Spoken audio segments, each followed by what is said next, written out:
السلام عليكم ورحمة الله وبركاته. kusoo dhawaada muuqaalkii labaad iyo taxanaynii HTML iyo CSS. muuqaalkan waxaan ku eegaynaa commenteska iyo faa'iidooyinkooda iyo waxyaabaha loo isticmaalo iyo sidoo kale waxaan kaloo ku eegaynaa typography-ga qaabka qoraalka loo soo geliyo website-ka. Okay, comment-ka ayaan ku horeynayaa. comment-ga marka aad doonayso comment inaad qorto waxaad taabanaysaa keyboard-ka ayaad taabanaysaa control iyo /. comment-ga marka faa'iidooyinka loo isticmaalo waxaa kamid ah in code-kaada qayb kamid ah maxay aad qeexdo shaqada ay qabanayso iyo sababta aad u qortay.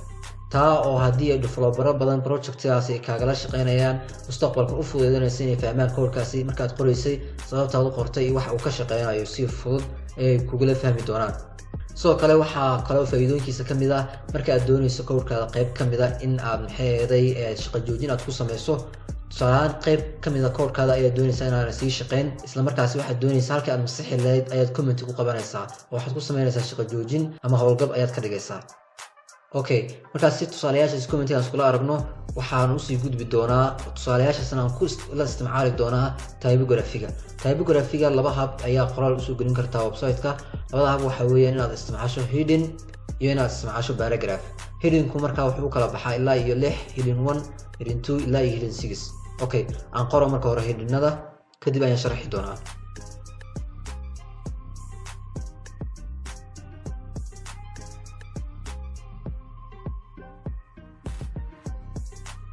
okay, sida tusaalaha imika aad ku aragtaan marka ugu horeysa waxaan qoray comment ayaan qoray. comment-gaasi waxaan ku qoray code-kan aan qorayna inuu yahay heading-ka iyo qaybihiisa. marka tusaale ahaan ayuun baan ugu qoray, laakiin marka aad doonayso inaad sharaxaad ka bixiso maybe intaan ka badan tahay oo taariikhda xataa aad raaciso aad qorayso code-ka. heading-nadu markaa sida browser-ka halkan ka muuqata way kala waaweyn yihiin. waxa ugu weyn heading 1-ka ayaa ugu weyn, waxa ku xiga heading 2-ga ayaa ku xiga, dan zoom inaan raacdo heading 2-ga ayaa ku xiga, heading 6-ka ayaan ugu yar. marka heading 1-ka waxaa loo isticmaalaa main title-ka, kuwa kalena waxaa loo isticmaalaa sub-main-ka oo kale, subtitle-ka oo kale ayaa loo isticmaalaa. okay, marka h1-ka oo kale markaad doonayso heading 1-ka markaad doonayso inaad qorto waxaad qoraysaa h1 element ayaad qoraysaa. heading 2 markaad doonayso inaad qorto waxaad qoraysaa h2 element ayaad qoraysaa. sidoo kale marka aad doonayso h3 ayaad qoraysaa heading 3 markaad doonayso ilaa iyo heading 6-ka. okay, marka tusaalihii koowaad ee comment-ga waan isla aragnay oo ah in code-ka lagu qeexo. iminkan waxaan isla eegaynaa tusaalihii labaad oo ah in aan code-kan maadaama tusaalihiisa aan isla aragnay in aan comment ku qabanno. okay, code-kan ayaan comment ku qaban doonaa. save and raado kadibna aad aragtaa browser-ku ka baxay.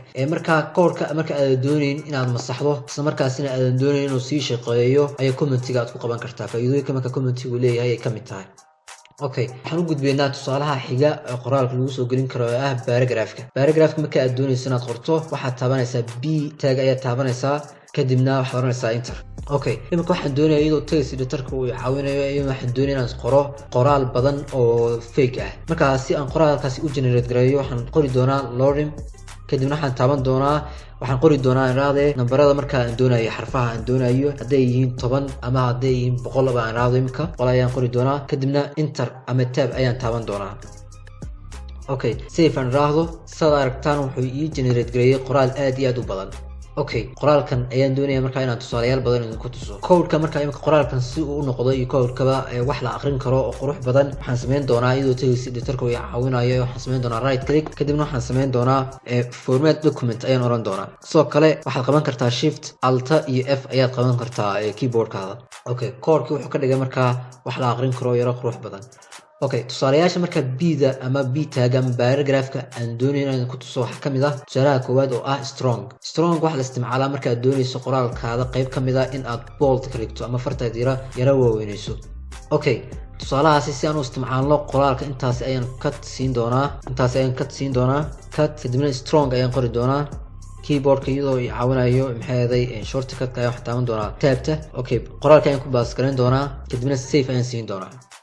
saalka ka muuqata browser-ka isbedelka waad aragtaan oo intii aan maxay strong-ga dhex geliyay waxay noqotay bold ayay noqotay farti. sidoo kale strong waxaad ku bedeli kartaa b element oo loo soo gaabiyey bold. isku si ay u shaqeynayaan oo imika wax isbedela ma arki doono. okay, tusaalaha labaad aan doonayno inaan tuso waxa weeyaan marka farta laga dhigayo italic laba hab ayaad ugu dhigi kartaa ama farta looga dhigi karaa. labada hab oo kala ah in maxay marka hore tusaale qoraalka aan ka siiyo in aan qoro em oo loo soo gaabiyey emphasis tab aan raacdo kadibna qoraalkan ku baast gareeyo save aan raacdo saad aragtaan italic ayuu noqday. sidoo kale waxaan isticmaali karaa i tag ayaan isticmaali karaa oo loo soo gaabiyey italic isku si ay u shaqeynayaan labadaba.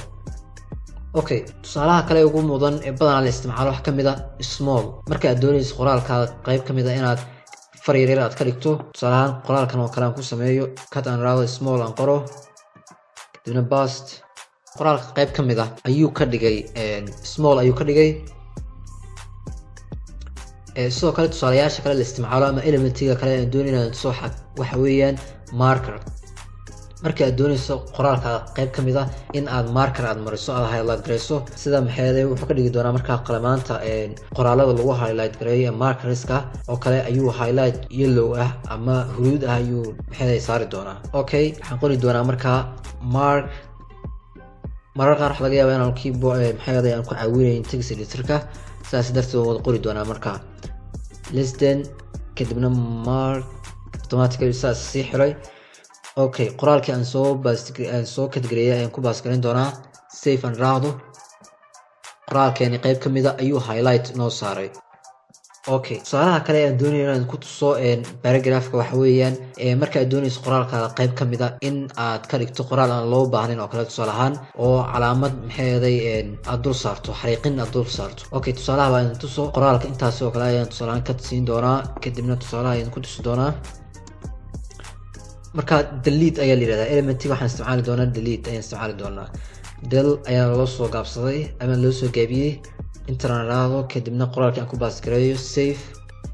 waad aragtaan imika qoraalka wuxuu ka dhigay qoraal aan sidaa loogu sii baahnayn oo wuxuu saaray calaamad xariiqin oo sheegaysa in qoraalka loo baahnayn. okay, muuqaalkan maanta intaasi ayaan kusoo koobayaa. muuqaalka xiga intaan ku kulmayno. wassalaamu calaykum waraxmatullaahi wabarakaatu.